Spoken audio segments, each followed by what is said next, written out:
scheduling, spacing of divisional games, same area team games. Second phase, the major decision variables are Team I plays on the road in week L, and does Team I play a Thursday? And there's has to be constraints because we're doing home and away. On the home and away, the road street games. This is the math stuff that we have to put in. There's a, I made presentations to large groups in some of our research conferences, but if you're presenting to a client, big Department of Defense client, with a lot of supply chain work, a lot of UAV routing and logistics for some of it's for national security, they don't care about the math, they just want to see it works. Well, my wife and I were in vacation in the Caribbean in this restaurant called Danny Bowie's. It was an Irish Caribbean restaurant, Danny Bowie's. There was a limerick that she made me write down on the napkin to bring home. And it sort of explains what I do in math. There once was a man from Esser whose knowledge grew lesser and lesser. It at last grew so small he knew nothing at all, so now he's a college professor. So if you get any egghead professors, let them know. But they love that one, yeah. So did my wife. But so we did the 2012, 13, 14 schedules, but does this method work in general? There's 12 years of patterns, and it depends on where you finish. So Neeraj generated all 12 cycles and 100 random standings for each. And in one of them, the Bills actually won. Okay. Now, Tom Brady was 51 years old, and Bill Belichick was coaching from the press box as a concession to age. But other than that, no. But and we tried this and got results for all kinds of. This just shows that the patterns rotate, the 12 patterns. Now, the results. The actual schedule, our schedule is called the two-phase method because instead of one big model, we have two phases and a filtering. The 0-0 is our method because it's the bye-week disadvantage, and we don't have any bye-week disadvantage. 2012, there was one team that had 3. 2013, for the NFL, there were 2 teams that had 3, and lots had 2 or 1. This is just the, and 2014, there was 5 teams that had 2. And then with the Thursday disadvantage, again, our methodology always ends up with a disadvantage of at most 2/3 was. What about the bill schedule for 2015? Okay, thank you. Okay, so, and then we'll have a list of things for the league. Now the Bills have 3 divisional games in a row, Dolphins, Jets, and Patriots weeks 9, 10, 11. That's pretty tough because these teams know each other, they're going to beat each other up. But that's even worse for one team this year, another team we'll talk about. We do have no divisional games in weeks 12 to 16. So we're going to get them out of the way there in a sense, but not at the end of the year, which would be better for competition to have 1 or 2 more later in the season rather than just require the last one. So I guess this year the Jets, and I'm sorry this was copied from the internet this morning, and the home and away doesn't show up, but it does here.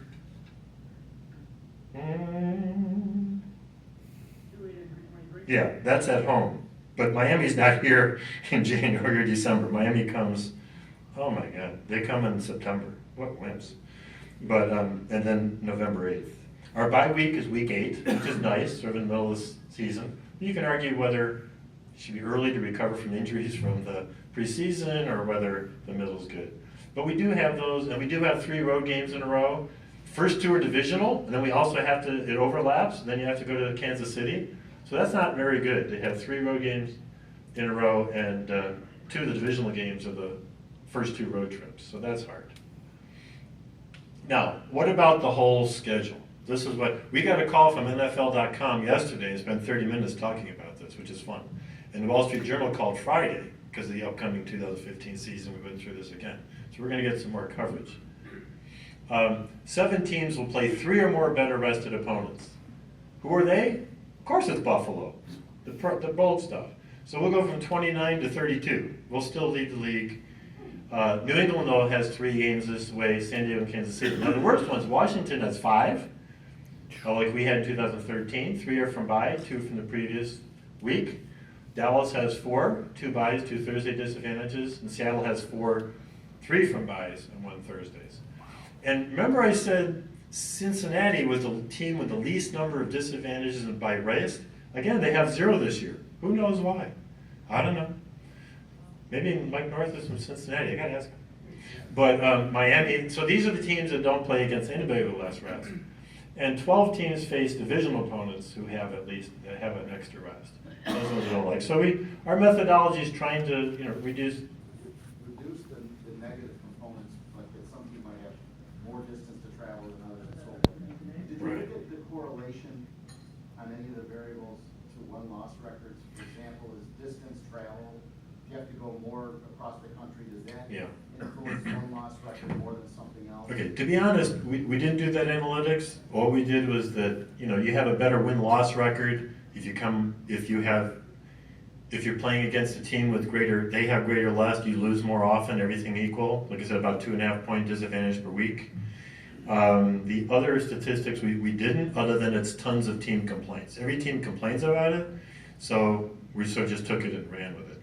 Now another thing, at the conference. Oh yes, Neeraj, here, pick up, because he did have some. So when we had like 2 or 3 consecutive road games, so we did research for 10 years, like past 10 years, and we saw 65% of the time they lost 2 or more of their games. So which was one that's 2 out of 3, 2/3 of the time. Yes. Given that the NFL is looking at Europe now, there's this big question about that. In terms of how are teams going to go across the country and come back to the game? They get a bye week when they come back. So that fixes their bye week, which makes it harder to schedule everybody else. It also kind of shortens their bye week, doesn't it? I mean, they have less time to relax. They're on a plane. Well, sure, but I mean, you do have so if you play Sunday and have a bye week and you play the next Sunday, you've got 2 weeks instead of 1. So, I mean, I'm not a fan of it. I just came back from Toronto, a baseball game, and I'm glad they don't have the Bills anymore, even though it's the same time zone.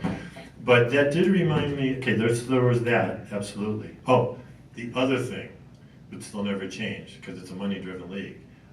I met a couple at Sports Analytics Conference in Boston started, when was it, 12 years ago? Started in a classroom at MIT. It's grown to 3,000 participants, 125 are from ESPN. Every major sports league has personnel there. They have these panels, the MLB commissioner was there giving a keynote, all this stuff. And some of the football players were there who now work for analytics firms or others. And I spoke to one all-pro offensive lineman from Minnesota, I'm forgetting his name. Todd Stussy. Yeah, Stussy. Yay. Kyle Cunningham's dad. One of our, okay, anyway. 2 things. One, I asked him, when you came to Buffalo, who did you not want to see? And he said, he was an offensive lineman, okay? And he said, well, Bruce Smith would be walking up and down the line, decide where to rush from. And you're going, please don't stop here, please don't stop here. And you go, oh shit, he stopped here. So that was one. But 2, he said, no NFL player wants to play on Thursday. You can't heal from Sunday to Thursday and get those bumps and bruises, so they hate it, but we can't eliminate Thursday. That's different. But, and there is a disadvantage playing on Thursday, yes. Okay, the biggest competitive balance that I see here is the Buffalo-Miami schedule. Miami never plays here in the cold and snow in December, but we always play there in the heat. Yes. In August, September, and October, every year. Can you remember when Miami ever played here in December? Never.